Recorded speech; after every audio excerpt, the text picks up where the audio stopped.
Olá pessoal, tudo bem? Estamos aqui para mais uma aula. Essa, se não me engano, é a quarta aula dessas videoaulas que nós estamos trabalhando e é o nosso último assunto dentro de genética. Tá? Estava previsto terminar com vocês no final do semestre esse assunto. Claro que essa série de mudanças acabou alterando uma série de situações que a gente teria ao longo dessas semanas. Jogos interclasse, a gente teria feriado, se bem que o feriado foi respeitado nesse final de semana passado, e a gente teria também correção de exercícios, que eu preferi deixar para quando a gente for fazer as aulas de revisão, quando a gente voltar. Tá? Então, assim, a gente está fechando agora um assunto, que é esse assunto inicial de genética, porém, a gente vai dar sequência e depois a gente volta um pouquinho para fazer um check-up disso que está sendo visto, até para que vocês possam expressar as dúvidas de vocês, ok? Bom, então vamos lá. Eu acredito que essa aula não vai ficar tão longa, mas a sugestão é a mesma, tá? Caso ela ultrapasse aí os 35, 40 minutos, como vem ultrapassando as outras aulas minhas, eu sugiro a vocês que vocês não se cansarem, que vocês não a vejam toda, né? Até para não desgastar, para não diminuir a capacidade de absorção de vocês. Tá? Então vocês têm a capacidade de comandar o tempo que vocês vão destinar a essa aula, ok? Bom, olha só, a nossa aula de hoje, ela vai falar sobre biotecnologia dentro do que nós chamamos de genética. Quando a gente fala biotecnologia, a gente está se referindo ao uso da tecnologia dentro da biologia, ou seja, trabalhando com seres vivos. É por isso que eu fiz questão de frisar a biotecnologia trabalhando especificamente com a nossa área de terceiro ano, que é a genética. Seria meio que quais são as utilidades práticas da genética para o nosso cotidiano, caso vocês venham fazer algum curso ou técnico ou a graduação dentro dessa área. A gente sabe que alguns alunos eles saem do terceiro ano, eles acabam se embrenhando para essa área e acabam encontrando sim mercado de trabalho. Olha só, quando a gente fala biotecnologia, pessoal, a gente está se referindo basicamente a esses 4 assuntos aqui, ó. É biotecnologia dentro da genética. A gente está falando sobre o que a gente chama de enzimas de restrição, a gente vai detalhar mais um pouquinho a respeito disso daqui a pouco, mas isso aqui tem muito a ver com aquela situação que a gente vê de teste de paternidade, de exames de DNA para elucidação de um crime, né? Os peritos usam muito essa tecnologia das enzimas de restrição. Depois, um assunto bem conhecido nosso também, que a gente chama de clonagem. Tá? A gente vai ver que é uma técnica que vem sendo usada já artificialmente desde a década de 90, né? Mas a gente vai ver também que clonagem é uma coisa que acontece desde que o mundo é mundo, desde que a vida surgiu no nosso planeta.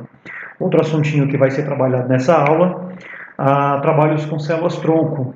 Tá? O que é isso? Qual é a utilidade desses trabalhos? Como têm sido feitos esses trabalhos? Como estão as pesquisas, etc, etc. E por último, o que a gente chama de transgenia. Bom, olha só. Quando a gente fala, vamos pegar esse primeiro assunto aqui, quando a gente fala de enzimas de restrição, a gente tem que lembrar um pouquinho do que nós já falamos sobre DNA. Aqui você tem uma fita dupla torcida de nucleotídeo, e vocês sabem muito bem que quando eu falo de DNA, na verdade eu estou me referindo a isso aqui, certo? DNA, como já foi visto em aulas anteriores, DNA é uma fita dupla torcida de nucleotídeos. Nucleotídeo é aquilo que nós chamamos de fosfato, pentose e base nitrogenada, e todos nós estamos cansados de saber que o que interessa numa fita de DNA é a sequência de bases, certo? O nosso DNA, pessoal, nós já vimos que apesar do nosso DNA ele apresentar o mesmo tamanho, né, o meu DNA apresentar o mesmo tamanho de qualquer um de vocês do sexo masculino e quase o mesmo tamanho das meninas, apesar do tamanho ser o mesmo, nós apresentamos uma sequência diferente nessas bases nitrogenadas. Essa sequência diferente, todos nós sabemos que é essa sequência que vai fazer com que a gente produza proteínas diferentes, porque nós temos genes diferentes e logo nós temos então características diferentes. Então vamos entender que quando eu falo de DNA, a sequência dessas bases aqui, ó, ela é diferente para cada um de nós. Para que falar isso agora, pessoal? Quando eu falo de enzimas de restrição, O que os cientistas aprenderam? Eles descobriram que eles podem usar enzimas que, ao se deslocarem na fita de DNA, elas pegam e cortam o DNA em pontos específicos, certo? Então vamos supor aqui, olha só, vamos supor aqui que eu coloco uma enzima de restrição nessa fita de DNA, que vai cortar essa fita de DNA sempre que ela encontrar uma guanina nessa banda aqui, ó. Olha só, então corta aqui, ó, depois da guanina, aqui eu criei um fragmento de 4 bases nitrogenadas, aí eu venho aqui, corto aqui, eu criei um fragmento de 6 bases nitrogenadas, aí eu vou aqui, ó, 3, 4, 5, 6.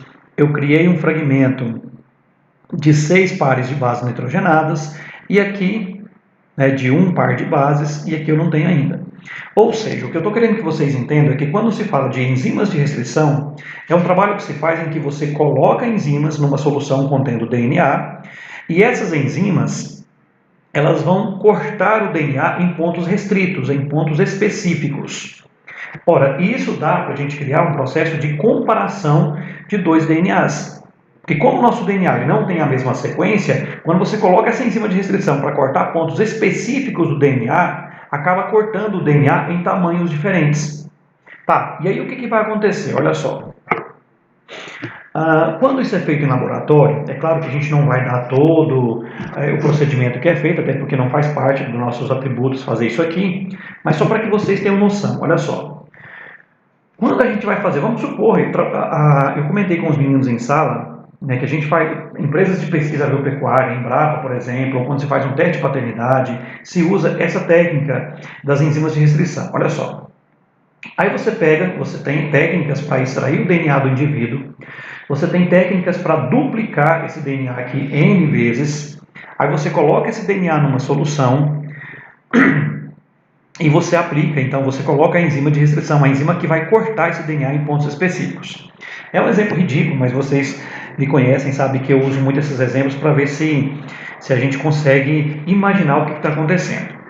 Quando essa enzima, pessoal, ela é colocada para cortar o DNA em pontos específicos, vocês perceberam aqui no exemplo que nós criamos fragmentos de DNA de diferentes tamanhos. Então, criou um fragmento aqui de 2 pares de bases, aqui 3 pares de bases, aqui 6 pares de base, 1 par de base e assim por diante. Ou seja, criou fragmentos de DNA em tamanhos diferentes.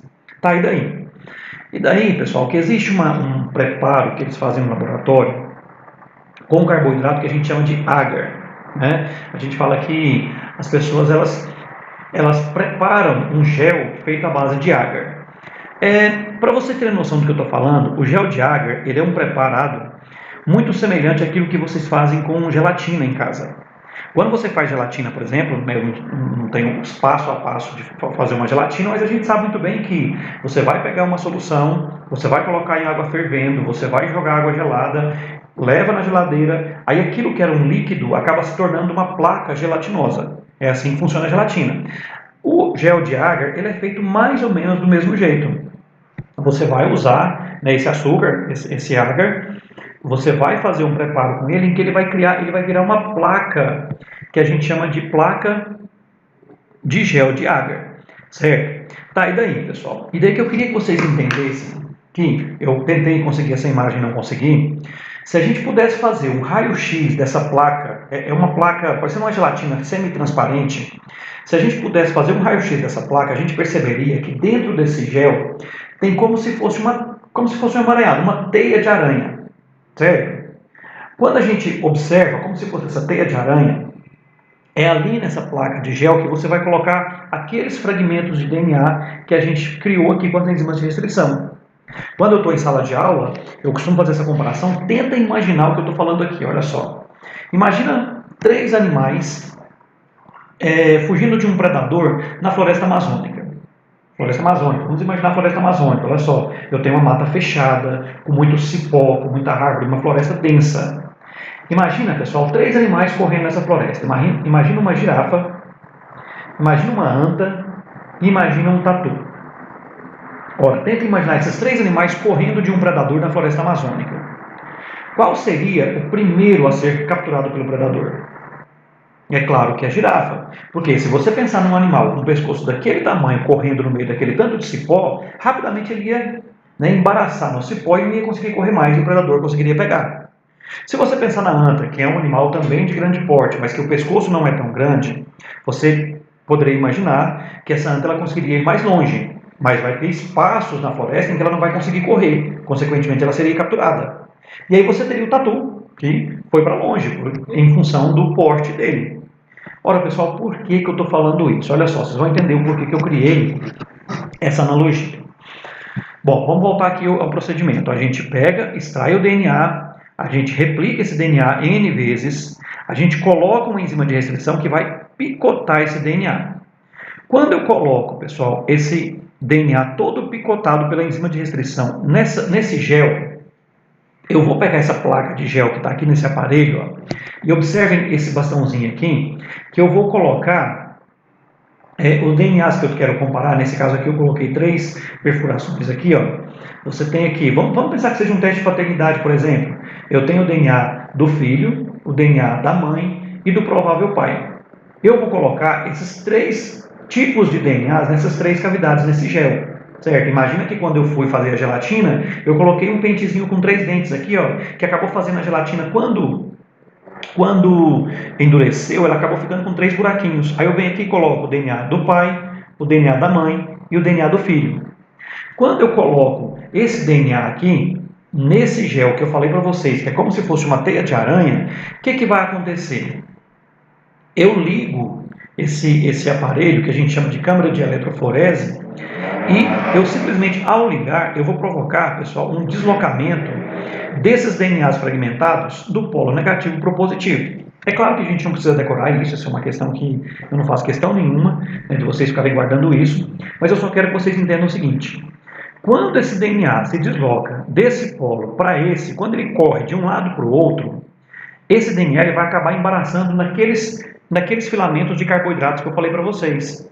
E aí é aí que eu quero que vocês façam um paralelo com a questão da girafa, da anta e do tatu. O que acontece? Os fragmentos maiores de DNA, eles acabam não conseguindo ir para muito longe. E os fragmentos menores, eles acabam alcançando distâncias maiores. Por quê? Porque por serem menores, eles acabaram conseguindo se deslocar dentro dessa teia, que é exatamente o gel de água. Bom, com isso, o que vai acontecer? A cena que a gente tem logo em seguida é essa aqui, ó. Certo? Eu arranquei, eu tirei a placa, eu tirei a placa do aparelho, e o que eu tenho? Eu tenho os fragmentos de DNA que foram corridos. Certo? Na verdade, isso aqui existe todo um procedimento. Eles vêm aqui com essa placa de agar e colocam uma substância, se eu não me engano, é brometo de etídio, não tenho certeza, mas também não interessa para nós, mas é uma substância química que torna esses fragmentos de DNA visíveis. Então, quando eu venho com essa placa de gel e observo essa placa, o que eu percebi aqui? Ó? Observem que o DNA ele não está parado num ponto só. O DNA ele se deslocou de um ponto para outro. Se você pensar que essa placa, o DNA foi colocado nessa extremidade, quanto mais distante esses fragmentos de DNA alcançaram, é porque menores eram esses fragmentos. Então, só para vocês entenderem o que eu estou falando. Na verdade, quando a gente fala de enzimas de restrição, são enzimas que vão picotar o DNA e vão acabar criando fragmentos de tamanhos diferentes de DNA. Com isso, pessoal, se torna possível a gente fazer uma comparação entre 2 ou mais tipos de DNAs, certo? Então, isso que vocês estão vendo aqui, ó, na prática, né? Vamos voltar ao slide aqui, ó, de você pegar o DNA, você picotar ele, você colocar no gel, colocar ele para correr de um lado para outro, você vai terminar o processo aqui, ó, certo? Nessa imagem. Tá, mas e daí? O que eu vou fazer com isso? Olha só. Aqui nós temos um exemplo prático do que pode ser feito com essas enzimas de restrição.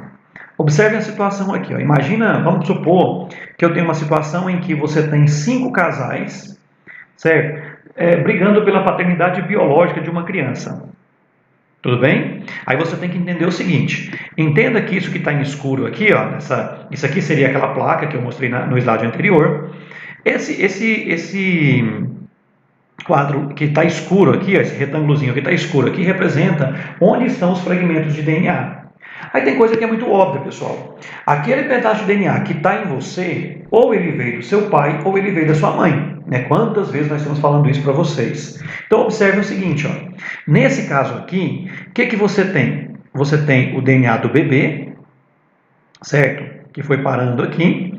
E você tem o DNA dos prováveis pais. Vamos supor que você tenha 5 casais brigando pela paternidade. Quer dizer, por esse exame, será que dá para saber quem de fato são os pais biológicos dessa criança? Quer ver? Olha só, vamos pensar aqui, ó.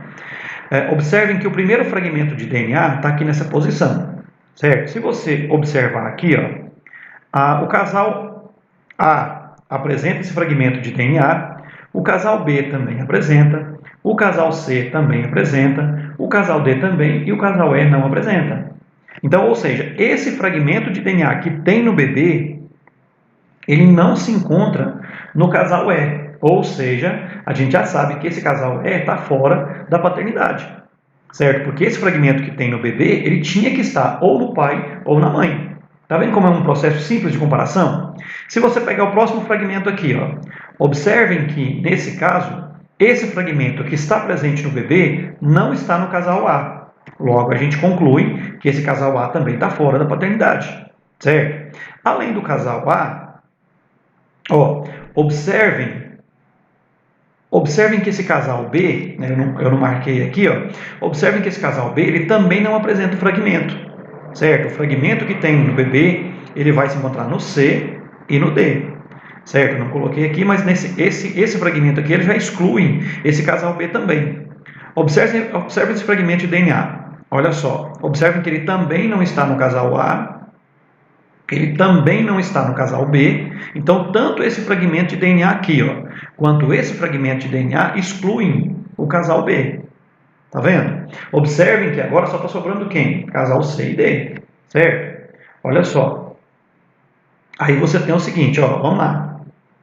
Observem que esse fragmento aqui ele não se encontra no casal A, não se encontra no casal B, se encontra no casal C. E também não se encontra no casal D. Tá vendo? Quer dizer, pura questão de comparação. E é claro que aqui nós estamos mostrando uma situação simples, com poucos fragmentos de DNA, mas você tem hoje aparelhos que podem fazer essa análise. Não é uma coisa que necessite de ser feito a olho nu, certo? Aí quando você pega esse outro fragmento aqui, ó, tá, ele está no casal A, mas não interessa porque o casal A já foi excluído por aquele outro fragmento. Não está no B, está no C. O casal em questão aqui agora, o casal que está em dúvida aqui agora, é somente o casal C. Observem esse fragmento, está no casal C. Esse outro fragmento aqui, ó, ele também se encontra no casal C. Na verdade, ele está só no pai, mas não interessa, tem que estar num dos dois. Esse outro fragmento também se encontra no casal C. Observem aqui, ó, olha só. Esse no casal C e o último também no casal C. Ou seja, numa situação dessas, quando se fala assim, ó, foi feito um teste de DNA para comprovar a paternidade de uma criança, certo? Quando se fala isso, é esse tipo de análise que se faz. Você usou o quê? Você usou o que a gente chama de enzimas de restrição, né, com gel de eletroforese, ok? Essa é uma das práticas que nós temos quando se trata de DNA. Aqui nós temos outros dois exemplos, mas é a mesma situação, né, que você tem, por exemplo, nesse caso aqui seria uma comprovação de paternidade, né? Imagina que você tem aqui um garoto, a mãe, e aí você tem as 5 pessoas que seriam prováveis pais dessa criança. Observem que esse fragmento aqui não está na mãe. Se não está na mãe, pessoal, ele tem que estar no pai, seja ele quem for, certo? E aí você tem aqui, ó, olha só, não está na mãe, não está no pai 1, não está no pai 2, não está no pai 3 e não está no pai 5. Por esse fragmento de DNA aqui, você já saberia que essa criança ela só pode ser filha desse pai aqui, ó. É claro que todos os outros fragmentos eles têm que ser analisados, certo? Esse aqui, por exemplo, está na mãe, esse aqui está na mãe, esse está na mãe e esse aqui está lá na frente, lá no pai 4. Certo? Então, observem que é simplesmente uma questão de análise de fragmentos de DNA. Aqui uma outra situação, é só para vocês terem noção que isso pode ser usado em situações diferentes. Isso aqui, por exemplo, seria a elucidação de um crime. Olha só, você tem o DNA da vítima, você tem o DNA que foi encontrado no local do crime, supondo que, sei lá, seja uma violência sexual, por exemplo, e você vai lá e coleta a prova. Você tem a vítima, você tem a prova. Aí você tem 3 suspeitos aqui, ó, certo? Então, por esses DNAs coletados, né, o DNA da vítima, o DNA da prova encontrada e o do suspeito, você consegue fazer a comparação. Olha só, aqui, por exemplo, esse fragmento de DNA que está na prova, ele não está na vítima, certo? Não está no suspeito 1 e não está no suspeito 2. Esse fragmento, só por esse primeiro aqui, se a gente quisesse, a gente poderia analisar os outros aqui embaixo. Vocês podem, inclusive, fazer isso. Podem parar para analisar, mas não precisa mais que isso aqui, ó. Observem que esse fragmento de DNA que foi encontrado no local do crime, né, da prova, ele veio do suspeito 3, certo? Então, quando você analisa, você consegue elucidar, usar isso para a elucidação de um crime, ok? Bom, olha só. Então, isso é o que a gente chama de trabalho com enzimas de restrição. Aí a gente volta aqui, ó, um outro assunto que também tem a ver com a biotecnologia aplicada na genética, é o que a gente chama de clonagem. Pessoal, qual que é a definição de clonagem? Clone, na verdade, é um ser geneticamente idêntico ao outro. Quando você tem clones, na verdade são dois seres, dois ou mais seres, que apresentam o mesmo DNA. Na prática, no laboratório, por exemplo, o que se faz é isso aqui, ó. Imagina a situação. Imagina que você queira fazer, é claro que se a ética não permite, mas imagina que você queira fazer o clone de uma pessoa. Olha só, você vai lá, pega um óvulo, observem que esse óvulo aqui ele é um óvulo não fertilizado, retira-se o núcleo desse óvulo, agora você tem um óvulo sem núcleo. Aí você pega uma célula adulta. Qual a diferença do óvulo para a célula adulta? Essa célula adulta aqui, ela já apresenta, se fosse o caso da espécie humana, ela já apresenta toda a carga genética. Ela já apresenta os 46 cromossomos, certo? Então imagina que isso aqui seja uma célula adulta de um ser humano, o núcleo é retirado dessa célula e é introduzido nesse óvulo. Ou seja, o DNA inteiro foi introduzido no óvulo. E aí essa questão aqui de descarga elétrica, é claro, que são técnicas que se usam em laboratório para promover essa clonagem artificial, e aí você tem a formação do embrião, certo? Clonagem, teoricamente, é isso. Agora, é claro que tem toda uma série de situações de amadurecimento da célula, de idade do cromossomo, coisas que, é claro, não é nossa função elucidar aqui, ok? Agora, uma coisa que é interessante, você tem que pensar o seguinte: se você tem retirado uma célula sua, retirado um núcleo da sua célula, o que se retirou, na verdade, foi DNA, certo? Quando você pensa, pessoal, em DNA, não se esqueçam disso. É o DNA o responsável pela formação de todas as proteínas que você tem no seu corpo. Todas as proteínas que você tem no seu corpo foram fabricadas em função de informações contidas nos genes, certo? Ou seja, se você pega o DNA seu, introduz num óvulo vazio, toda a parte genética sua, todas as características que são vindas em função da sua genética, vão estar presentes naquela célula, vão estar presentes naquele clone, certo? É claro que a gente nunca pode esquecer que nossas características não são somente em função de DNA. Quando a gente estudou fenótipo, a gente viu muito bem que parte das nossas características elas são dadas em função do meio ambiente, certo? Agora, um outro fato que é interessante é que clonagem, como eu falei lá na introdução, é uma coisa que sempre aconteceu. O que são clones? Clones são indivíduos geneticamente idênticos a outro, ou seja, eles têm o mesmo DNA, certo? Tá, aí olha só, o que acontece então?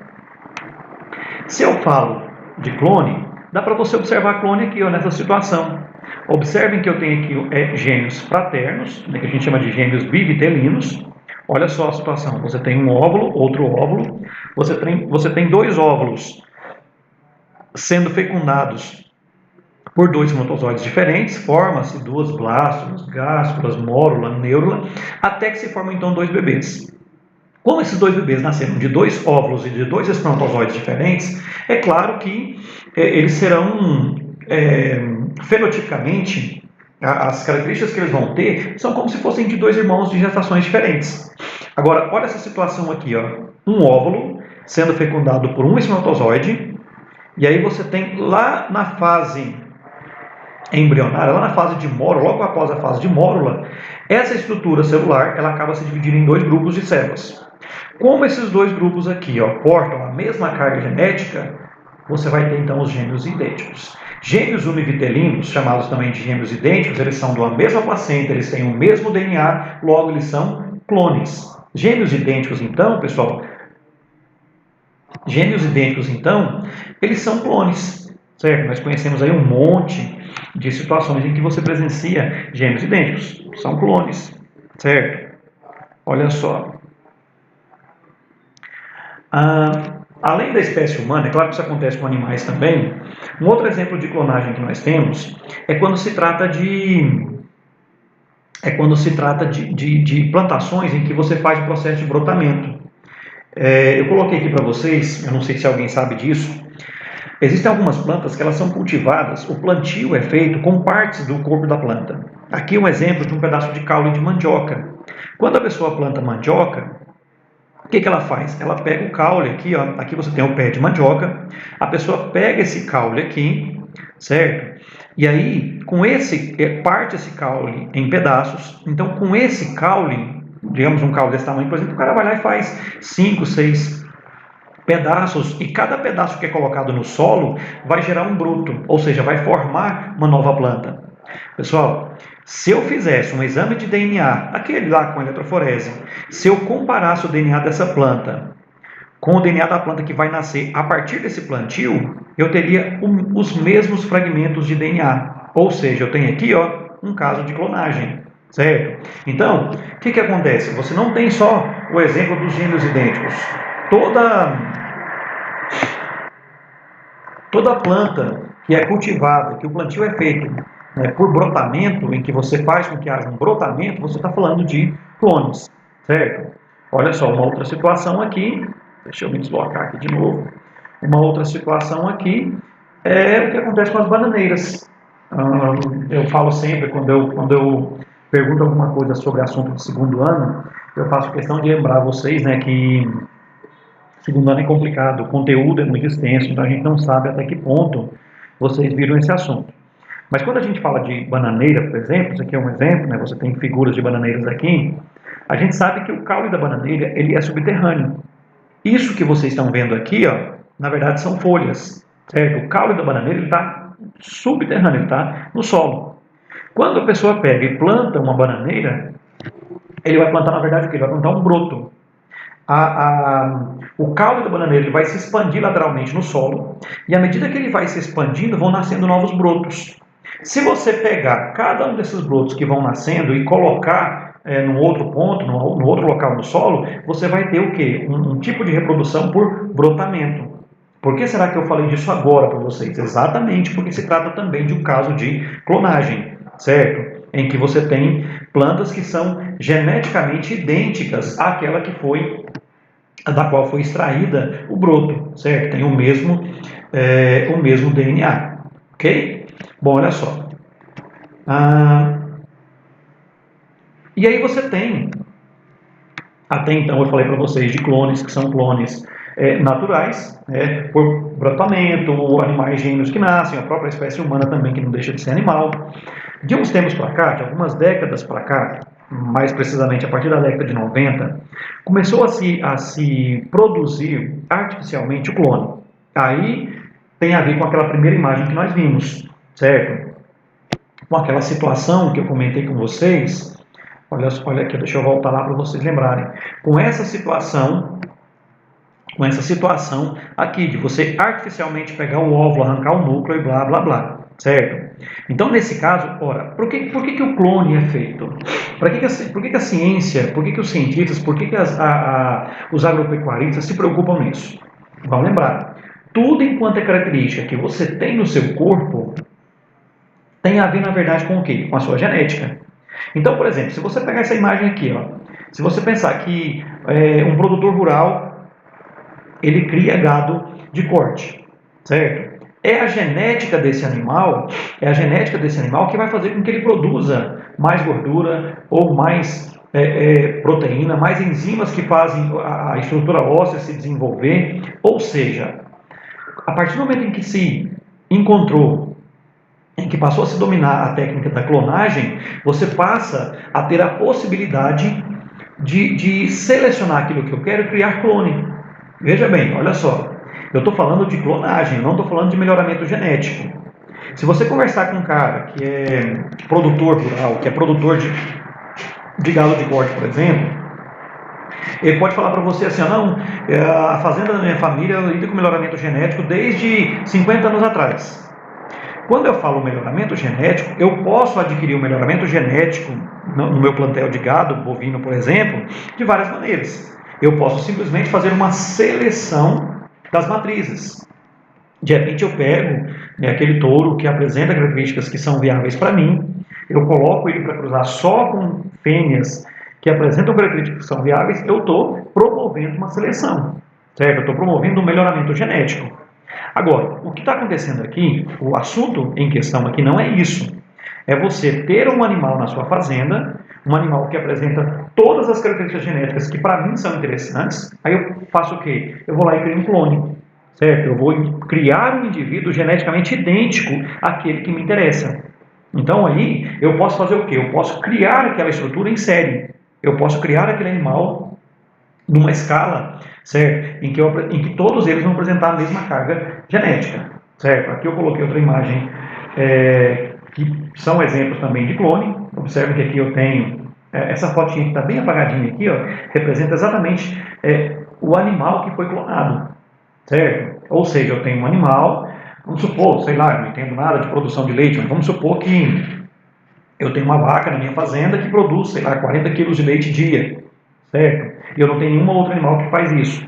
Ora, eu posso muito bem abrir mão do recurso, eu posso usar o recurso da clonagem para poder produzir isso, ok? Tá? E aqui nós temos um outro exemplo. É engraçado quando a gente procura imagens na internet para montar essa aula, quando a gente clica em clonagem, aparece uma das primeiras imagens que aparece desse boi aqui, ó.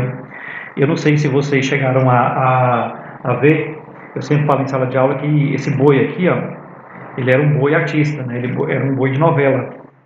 Alguns de vocês devem ter ouvido falar desse cara aqui, que é o chamado boi bandido. Na verdade, esse boi existiu.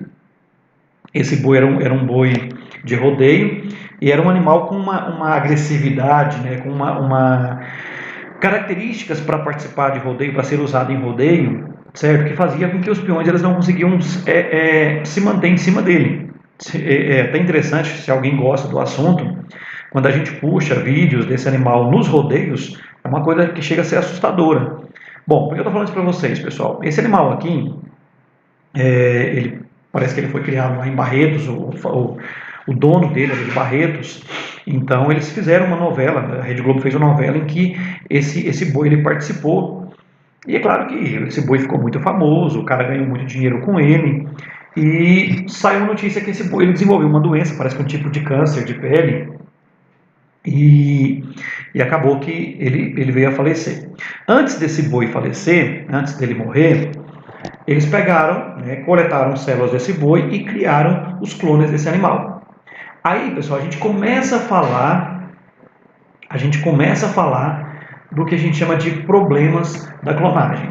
Porque olha só, segundo informações que a gente tem, nenhum desses clones desse boi bandido tinha a agressividade, tinha a capacidade de pular que esse boi, né, que era o que cedeu o DNA para esses clones, tinha. Ora, por que isso acontecia? Você tem que lembrar daqueles conceitos básicos de genética que a gente usou lá no começo do ano, quando nós falamos de fenótipo. O ambiente em que esses bois foram criados não foi o mesmo ambiente em que esse aqui foi criado. As experiências que esses clones passaram não foram as mesmas que esse boi passou. Por mais que os criadores tentassem criar um ambiente semelhante ao ambiente desse, eles não conseguiram. Então eles falaram que eles não conseguiram os clones, né? E é claro que eu não tenho essas informações precisas, porque não faz parte do nosso interesse, mas é só para explicar para vocês que quando se trata de clone, você tem características estritamente genéticas. A gente não pode esquecer que as características nossas elas são moldadas por dois fatores, certo? Fator genético e fator ambiental. Ah, mas seria só esse o problema? Não, pessoal, olha só. A gente fala assim que uma das principais características biológicas nossa é a nossa capacidade de variabilidade genética. Essa é uma das coisas mais importantes da nossa sobrevivência. O que acontece? Quando você tem reprodução sexuada, que é o nosso tipo de reprodução, lá no processo de crossing over, quando o espermatozoide, para ser formado, acontece lá o crossover, mistura o DNA do seu pai e da sua mãe para passar para o seu filho, a mesma coisa lá no óvulo, cria um processo de variabilidade. Ora, quando a gente fala, né, são 7 bilhões de pessoas no planeta e nenhuma é geneticamente igual à outra, a não ser os gêmeos idênticos. Essa grande variabilidade genética que nós temos é importante por quê? Porque evita a nossa extinção.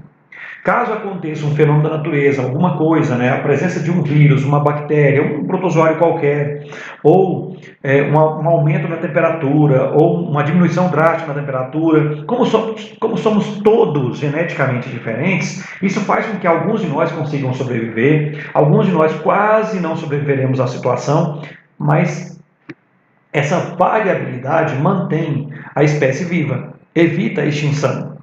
Quando você pensa numa lavoura de bananeiras, quando você pensa numa lavoura de mandioca, quando você pensa em animais que são clonados, o principal problema do processo de clonagem é exatamente o fato de você estar criando animais que apresentam as mesmas fragilidades.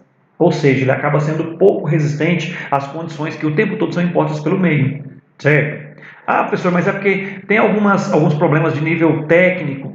Quando clonagem foi criado lá na década de 90, lá em 1994, quando a primeira ovelha foi criada, naquela época eles tiveram um problema sim, tiveram um problema de envelhecimento precoce do animal, ao que me parece isso foi superado. Não chegou a ser um problema, não chega a ser um problema que está até hoje, isso foi superado. O problema é quando você pensa, imagina que eu sou dono sei lá, você é dono de uma fazenda, então esse animal aqui apresenta características que é interessante para mim, então eu vou criar só clones desse animal. A chance de você acabar tendo prejuízo em função disso, porque não há variabilidade genética, é muito grande.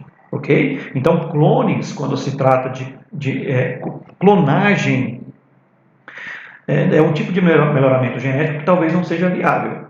Talvez quando você pega e faz cruzamentos, seja uma coisa mais viável. Ok?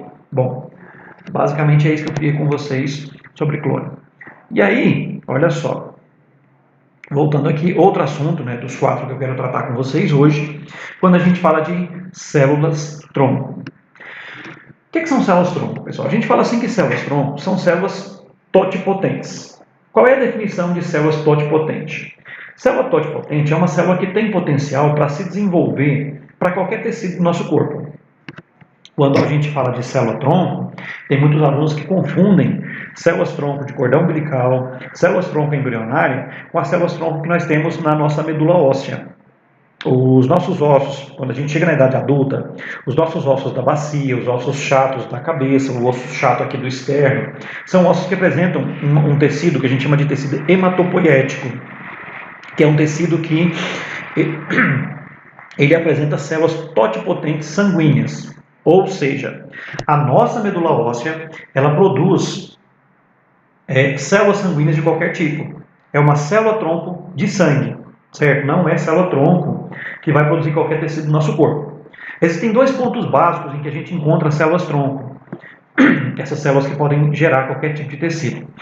O cordão umbilical, aqui você tem a imagem, né, que eles estão cortando o cordão umbilical, provavelmente para poder armazenar esse cordão.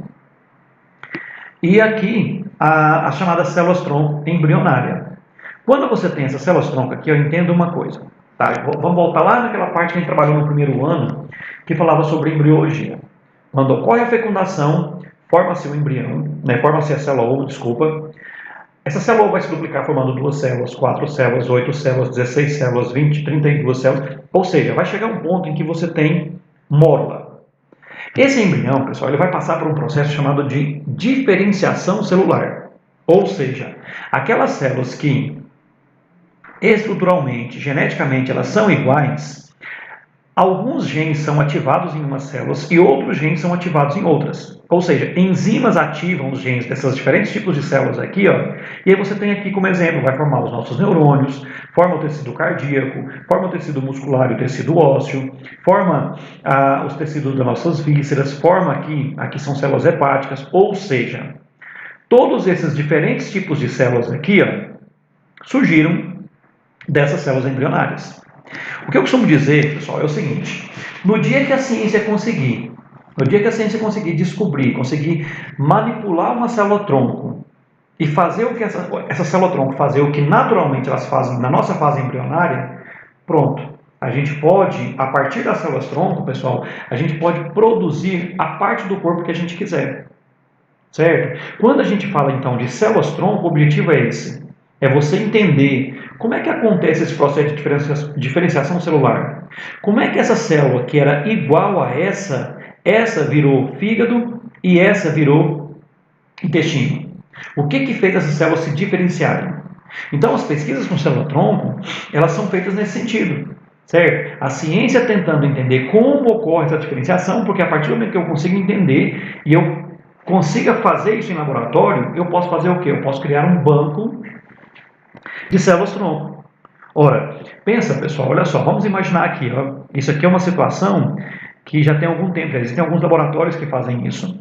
Olha só, imagina o nascimento de uma criança, eu vou lá, eu sei que existem células-tronco no cordão umbilical, eu pego esse pedaço de cordão umbilical, eu entrego esse pedaço de cordão umbilical para um laboratório que é especializado em guardar célula-tronco. Imagina que daqui 15, 20 anos, essa criança, ela sofra algum acidente, ela passe por alguma situação em que ela precise de um transplante de órgão. Quando você pensa em transplante de órgão, nós temos duas dificuldades. Primeiro, achar um doador, certo? Segundo, que esse doador seja compatível.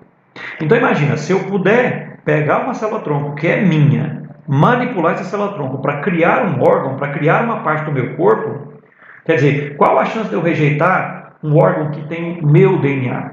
Nenhuma, certo? Então a ideia é que, num futuro não muito distante, a gente consiga, a partir dessas células-tronco, criar um banco de órgãos, certo? Com o meu DNA, ou seja, com a mesma estrutura genética que eu tenho, ok? Então essa é a ideia de célula-tronco.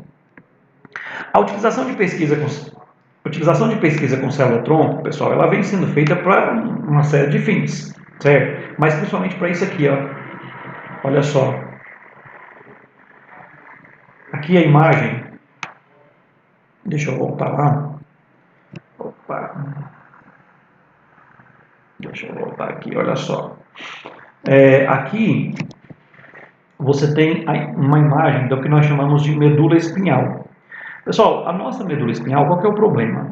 Eu costumo comparar a nossa medula espinhal como se fosse o chicote de fios de um carro. Ora, pessoal, é aqui na medula em que os nossos neurônios estão alojados, estão guardados, protegidos pela coluna vertebral. Mas a maioria das conexões com o nosso corpo, vindas do cérebro, passam por dentro da coluna vertebral.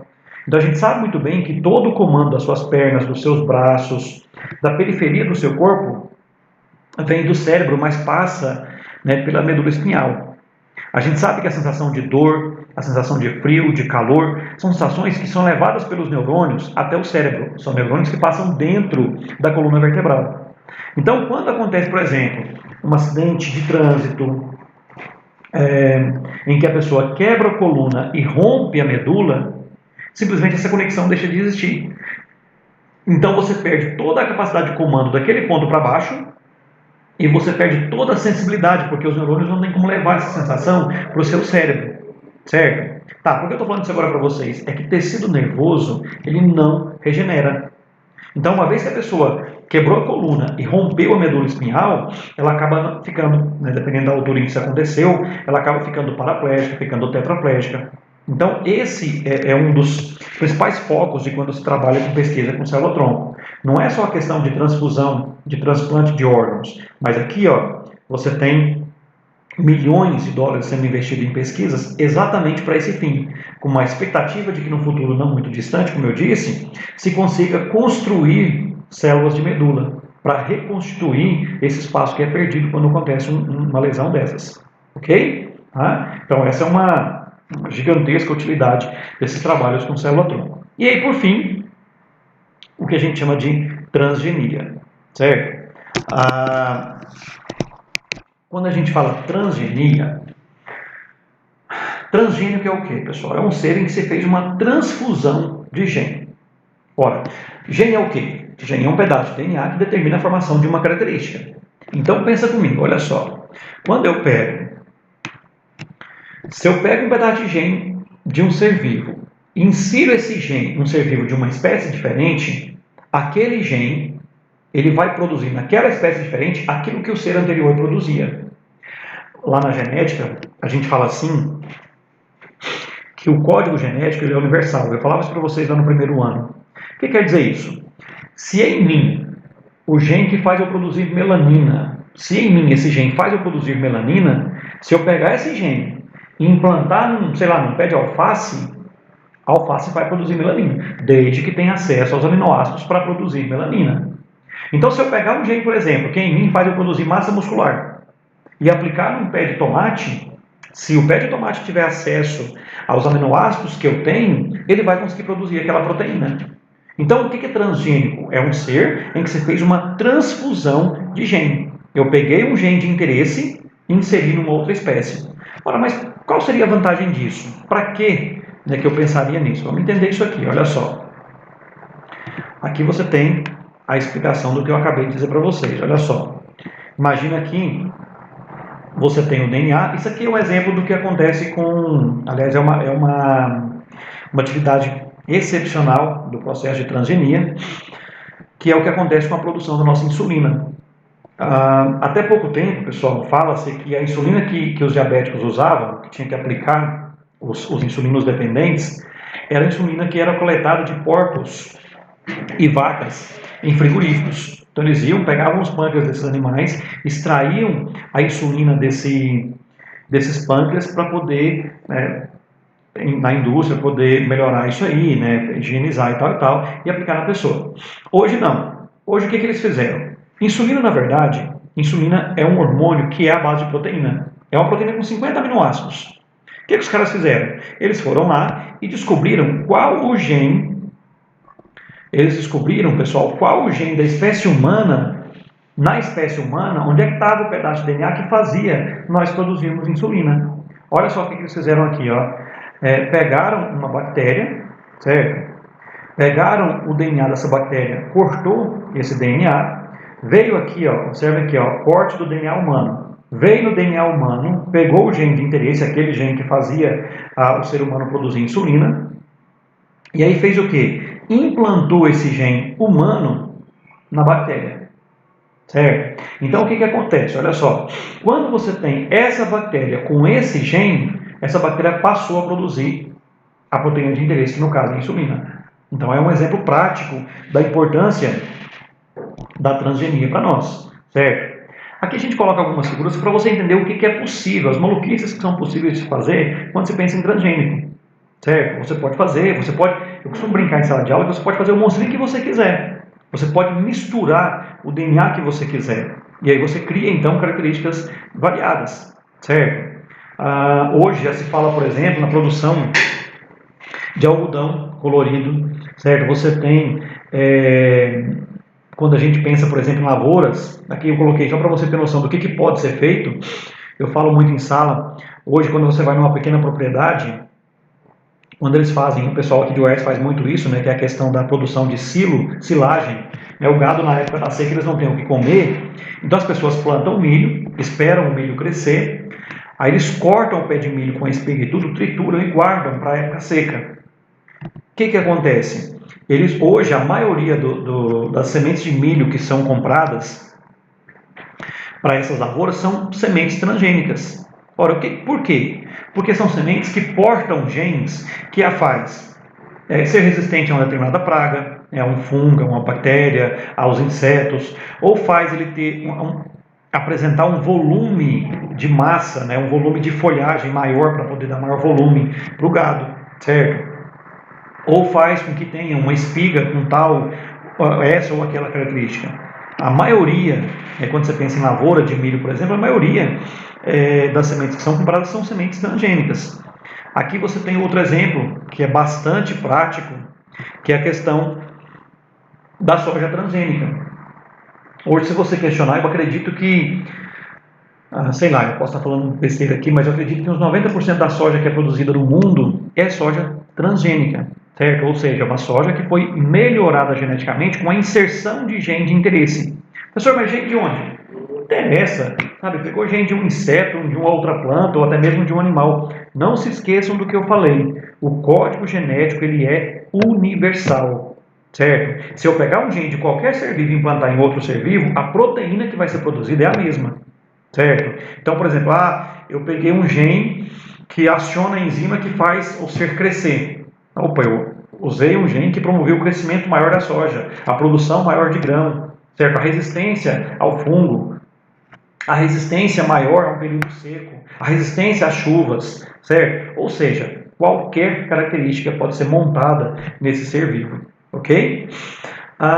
Aqui, eu costumo dizer, tem experiências que a gente vive na vida que são interessantes. Quando esse filme surgiu, Avatar, eu acredito que alguns de vocês já tenham assistido, a escola de vocês, ela promoveu, o colégio militar, ele promoveu uma espécie de aula com um tema gerador, e o tema gerador é esse filme. Na época eu trabalhava com genética do terceiro ano, e aí eu lembrei e falei, poxa, Avatar, na verdade, é um filme que ele trabalhou exatamente esses três assuntos, certo? Esses três assuntos em genética, que eu acabei de falar com vocês. Trabalhou clonagem, certo? Se vocês assistirem o filme, para quem já assistiu o filme sabe que o ator principal, esse cara aqui, ó, ele na verdade, ele tinha um irmão gêmeo, certo? Ele só pôde exercer o papel dele no filme, né? O personagem dele só pôde exercer o papel lá no trabalho que ele tinha que exercer, porque ele tinha o mesmo genoma do seu irmão, que era o seu irmão gêmeo, certo? Então, trabalha com clonagem, isso aqui é uma amostra de que clones são geneticamente idênticos. Trabalhou também a questão do trabalho com células-tronco. No filme tem um momento em que é prometido a ele pernas novas. Se alguém já assistiu o filme sabe o que eu estou falando. Ele é um cara que sofreu um acidente, ele quebrou a coluna, como eu acabei de dizer para vocês, e aí o cara pega e fala, se você fizer esse trabalho para mim, eu te ofereço pernas novas, pernas de verdade. O que é isso? Ele está lidando com uma situação em que supostamente, uma situação futurista, em que supostamente trabalhos com células-tronco já são possíveis, para você reverter essa situação de paraplegia. E a questão da transgenia, certo? No filme, você tem essa pessoa aqui, esse indivíduo aqui que é um nativo lá do planeta deles, e aqui você tem o avatar dele. Como é que esse avatar foi feito? Ele foi o resultado de um processo transgênico. Eles pegaram o DNA de um nativo, misturaram com o DNA humano e criou esse indivíduo aqui, ó, certo? Então, essas três situações, elas são representadas nesse filme, no filme Avatar. É um filme bem legal, não é só isso que dá para ver nesse filme, não. Se vocês tiverem um tempinho para assistir, seria interessante. Quais são os perigos? Por que o pessoal tem tanto medo quando se trata de clonagem? É bem interessante que a maioria dos países exigem, quando você vai, por exemplo, usar um alimento que apresenta como base um produto transgênico, é obrigatório colocar isso aqui, ó, certo? Contém milho transgênico, contém ervilha transgênica, contém soja transgênica. Por quê, pessoal? Olha só. Lá no primeiro ano, quando eu falei para vocês sobre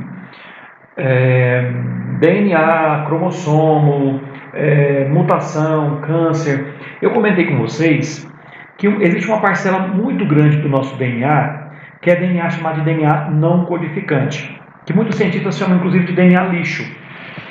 Ora, o que é esse DNA não codificante?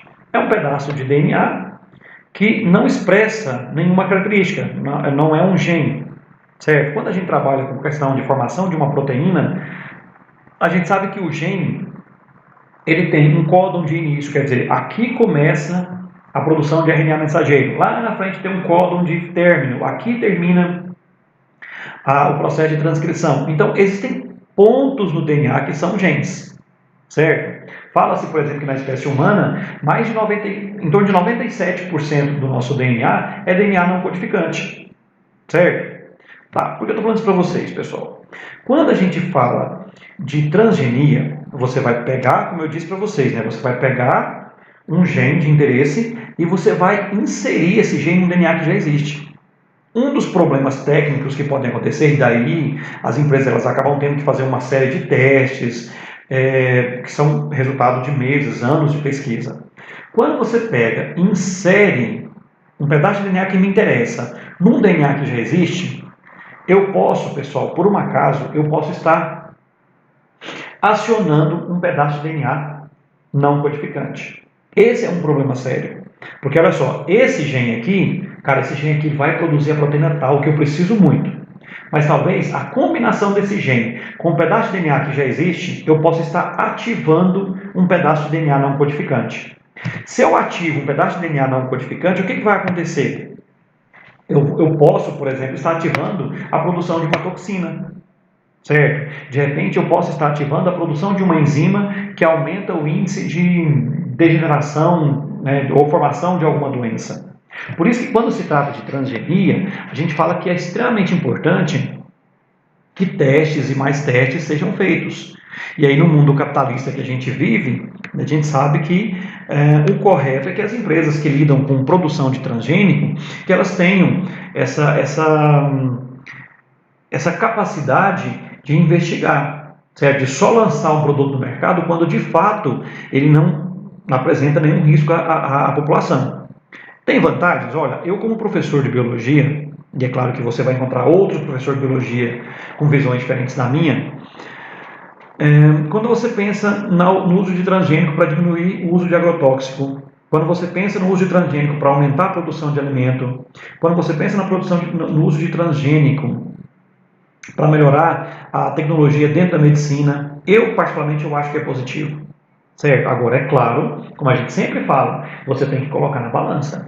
Quais são os pontos positivos disso que a gente falou até aqui? Esses pontos positivos superam os pontos negativos? Fica aí o questionamento. Ok? Pessoal, era isso que eu queria, de vocês hoje. Então é isso. Tá? Um abraço. E aí a gente volta semana que vem com outra aula. Provavelmente na semana que vem eu vou postar uma lista de exercícios para vocês, ok? Tchau, tchau.